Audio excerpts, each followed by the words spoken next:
History is packed with legends, kings, conquerors, and warriors who forged empires. But some of the most amazing stories are the ones whispered in the margins. Tales of people who shattered every expectation and carved their names into history against all odds. This is one of those tales. It's the story of a stranger in a strange land, a man who bridged two completely different worlds, not with an army, but with trust and respect. This is the story of how an African man became a trusted warrior for Japan's most powerful warlord, forging a bond that would echo for centuries, long after the sword were put away and the battle cries went silent. In 1579, a man of incredible height with skin as dark as polished lacquer stepped onto the shores of Japan. He was a sight so unheard of that crowds literally stampeded for a glimpse. The news reached the most powerful warlord in the country, Oda Nobunaga, who demanded to see the stranger for himself. This is the true story of how that African man, a stranger in a strange land, became a legendary samurai. Before he was a legend, he was a man whose real name we don't even know. The man we call Yasuke doesn't enter the historical record with a grand announcement, but more like a shadow. Trying to piece together his origins is tough. It's a mix of smart theories and frustrating dead ends. Historians digging through old Jesuit letters and diaries believe he was born around 1555, likely in East Africa. Some scholars, like Thomas Lockley, think he might have come from the Dinka people of modern-day South Sudan, which would explain his incredible height and powerful build. Other accounts from the 1600s point toward Portuguese Mozambique. What seems tragically certain is that his early life was torn apart by violence. It's widely believed he was trafficked as a child or young man, a victim of the brutal Indian Ocean slave trade. He may have been forced to be a child soldier or a mercenary in India, a trial by fire that would have built a resilience in him that most of us can't even imagine. By the time he steps into written history, he's in the service of a powerful Italian Jesuit missionary named Alessandro Valignano. Valignano was a visitor of the Jesuit missions, a top-ranking official overseeing the church's expansion across Asia. In his crew was this tall, imposing African man. Priests weren't allowed to carry weapons or have soldiers, but they could have valets. It's almost certain that Yasuke, with his formidable presence, was Valignano's unofficial bodyguard. Muscle disguised as a manservant, this was Yasuke's ordinary world. If you could even call it that, a world of constant travel, borrowed names, and shifting loyalties. He was a man defined by who he served, his own story buried under the roles he was forced to play. He was a bodyguard, a valet, a curiosity. He had seen more of the world than almost anyone, from Africa to India to Macau.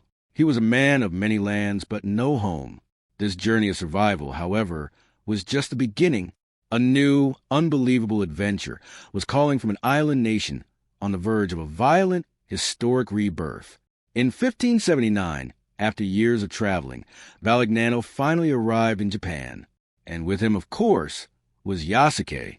For Yasuke, it was just another stop on a life spent in transit, another strange land, another foreign language. But Japan? It was a whole different story. The country he stepped into was pure chaos. This was the peak of the Sengoku Jidai, the age of warring states. For 100 years, Japan had been fractured. The emperor was a powerless figurehead, and regional warlords called daimyo were locked in constant, brutal warfare over land and power. It was a time of shifting alliances and casual betrayal. But all this conflict was forging a new Japan. And at the center of it all was one man, Oda Nobunaga, the most powerful and feared daimyo of them all. His goal wasn't just to win a few battles. It was to unite all of Japan under his rule, something no one had managed in a century. Into this firestorm came Valignano and his attendant. As they traveled toward the capital, Kyoto, something wild started to happen. The commotion wasn't about the European priest. It was about the African man with him. You have to understand, the people of Japan had never seen anyone like Yasuke. At over 6 feet tall, he towered over the average Japanese man of the time. His skin, described as black like ink, was a source of total astonishment. As they passed through towns, the reaction was electric. Crowds swelled into a frenzy. In the capital itself, it turned into a full-blown riot. The crush of people was so intense that some were trampled to death. Just try to get a glimpse of this dark-skinned giant. To some, he might have seemed like a god, a war deity or a spirit made flesh. Word of this black man, who caused riots just by showing up, traveled fast, and it reached the ears of the one man whose opinion mattered more than anyone else's. From his fortress, Oda Nobunaga heard the news, and he was fascinated. He didn't just want to see Yasuke, he summoned him. The call to adventure had been answered, and Yasuke was about to meet the man who would change his life forever. In March of 1581, Yasuke was brought before Oda Nobunaga. Now, Nobunaga was not your typical warlord. He was a pragmatist, a military genius, and a revolutionary. He loved new technology, especially the firearms brought by the Portuguese, and he had a deep curiosity about the outside world. He saw power and value where others only saw strangeness. The scene of their first meeting is legendary. Nobunaga looked at this man who had caused such a stir in his capital, and he was immediately struck by his height and power. But he was also skeptical. He just couldn't believe that a person's skin could naturally be so dark. He was convinced it was black ink, so he gave an order, have the man stripped and scrubbed. Servants brought water and began washing Yasuke's skin, try to rub off the paint. But as they scrubbed, the color didn't budge. It wasn't paint. This was his skin. In that moment, Nobunaga's skepticism turned into absolute fascination. Nobunaga couldn't get enough of him. He asked him endless questions about his homeland, his life, his journey. And as they talked, Yasuke knew enough Japanese to hold a conversation. Nobunaga saw more than just a physical marvel. He saw intelligence. He saw a survivor. Here was a man who had been ripped from his home, survived slavery, crossed oceans, and learned to navigate totally alien cultures. To a leader like Nobunaga, who valued merit and strength above all else, these are the traits of a warrior. He saw potential. So, Nobunaga did something unthinkable. He went to Valignano and basically said, "I want him." Valignano, standing in front of Japan's most powerful ruler, didn't really have a choice. Oda Nobunaga took the man into his service and gave him a Japanese name, Yasuke. With that single act, he gave him a new identity, a Japanese identity. But Nobunaga was just getting started. This wasn't just a meeting. It was the beginning of a transformation. Yasuke had found his mentor, and he was about to step into a world no foreigner had ever entered before. Nobunaga's sponsorship of Yasuke was radical. In a society obsessed with bloodlines and social status, Nobunaga started treating Yasuke not as a servant, but as a warrior. First, he gave him status.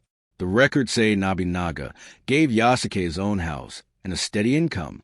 He was even assigned his own servants. These weren't perks for a valet. They were the privileges of a retainer. And then came the ultimate status symbol, the sword. Nobunaga presented Yasuke with katana. In Sengoku, Japan, the right to wear a sword was what separated the samurai class from everyone else. For Nobunaga to give a sword to a foreigner, a man with no clan, no lineage, no Japanese blood, was a shocking and powerful statement. At its core, a samurai was one who served the Lord. By giving him a house, an income, and a sword, Nobunaga was, by the definition of the time, making Yasuke a samurai. He was the first recorded foreigner in history to be given this rank. Yasuke became Nobunaga's personal weapon bearer, a position of incredible honor reserved for the most loyal retainers. It meant Yasuke was literally the man trusted with Nobunaga's life. The bond between them grew into real affection. Nobunaga loved talking with Yasuke and would even have him dine at his table, a privilege that placed Yasuke above many high-ranking Japanese vassals. Some even gossiped that Nobunaga might eventually make him a lord with his own castle. Yasuke was assigned to serve under Nobunaga's eldest son, Oda Nobunaga, to train in the Japanese arts of war. His immense physical strength, once just a curiosity, was now being shaped for the battlefield. Nobunaga supposedly boasted that Yasuke had the might of 10 men. This was the threshold he crossed. He was no longer a nameless servant. He was Yasuke, a retainer of the Oda clan, a warrior serving the great unifier Japan. He had a home, a purpose, and a weapon, but with this new status came new dangers. He would now face tests, not just on the battlefield, but in the viper's nest of the Japanese court. Yasuke's journey from a stranger to a samurai is one of history's most incredible stories. If you're finding this as fascinating as we do, take a second to hit that like button and subscribe. It helps us bring more of these forgotten histories into the light. Now, let's get back to how this new warrior was tested by war and politics. Yasuke's new status wasn't just for show. Nobunaga planned to use him, and the chaos of the era would soon put his skills to the test. His main job was as a bodyguard, a living symbol of Nobunaga's power and his unconventional thinking. Imagine seeing the great warlord flanked by a giant African warrior. It was an intimidating sight. In the spring of 1582, Nobunaga launched his final campaign against his old rivals, the Takeda clan. The Oda army swept through their lands, and after the final battle, Nobunaga toured the conquered territory. And right there at his side was Yasuke. And we know this isn't just a tall tale. Thanks to the diary of a vassal of Tokugawa Ieyasu, Nobunaga's key ally. The diary entry mentions Yasuke by name, notes his remarkable height of about 6 feet 2 inches, and confirms he was a man in Nobunaga's service receiving a regular income. It's crucial, independent proof of his status. During this campaign, Yasuke would have seen the brutal reality of Sengoku warfare. He fought alongside Nobunaga's forces, and his ferocity in battle reportedly left a lasting impression. His allies were clear, Nobunaga and his inner circle. But for every ally, there were enemies. You can bet that some long-serving vassals were not happy about this. They had bled for the Oda clan for years, and now they watched this foreigner get handed honors they had spent their lives fighting for. To them, Yasuke was an insult to tradition, just the Lord's latest exotic amusement. The most important of these figures was Akechi Mitsuhide, one of Nobunaga's top generals. His relationship with Nobunaga was tense. Nobunaga was known to publicly humiliate his retainers, and Mitsuhide was often a target. While we don't know what Mitsuhide thought of Yasuke specifically, Yasuke represented everything that was changing too fast. He was a living symbol of Nobunaga's disregard for tradition. Yasuke had proven his strength and earned his lord's respect, but his entire world was balanced on a knife's edge, completely tied to the fate of one man. As long as Nobunaga lived, Yasuke was safe. But events were in motion that would put that bond to the ultimate test in one of the most infamous betrayals in all of Japanese history. By June 1582, Oda Nobunaga was at the peak of his power, on the verge of unifying Japan. He was preparing to march west to support his general, Hashiba Hideyoshi, in a major campaign. Nobunaga decided to spend the night in Kyoto at a temple called Hanoji. It was the same temple where he'd first met Yasuke. He only had a tiny honor guard with him, maybe 30 to 50 of his closest followers, including Yasuke. He felt safe in the heart of his own territory. It was a fatal mistake. Another general, Akechi Mitsuhide, was also supposed to be marching west with his army of 13,000 men. But under the cover of darkness, he turned his army around. Instead of heading west, he marched straight for Kyoto. As his troops crossed the river, he supposedly uttered the chilling words, "The enemy awaits at Hanoji." In the pre-dawn hours of June 21st, Nobunaga and his followers awoke to the sounds of battle. Hanoji was surrounded and under attack. It was a complete betrayal. Mitsuhide's massive army descended on the temple, overwhelming the small group of defenders. Nobunaga was caught in a death trap. What followed was a desperate, hopeless battle. Nobunaga, the great warlord, fought alongside his men, and Yasuke was right there in the thick of it, fighting furiously to protect his lord. But they were hopelessly outnumbered. The temple was set on fire, the flames consuming everything. Seeing that all was lost, Nobunaga chose a samurai's death. He retreated into the burning temple to commit seppuku, or ritual suicide, to avoid the shame of capture. Tradition holds that one of his last orders was for Yasuke. He gave him a sacred mission: take his head and his sword, and get them to his son and heir, Nobutada. Nobunaga's head could not be taken by the enemy. For Mitsuhide, possessing the head would be a powerful symbol of his victory.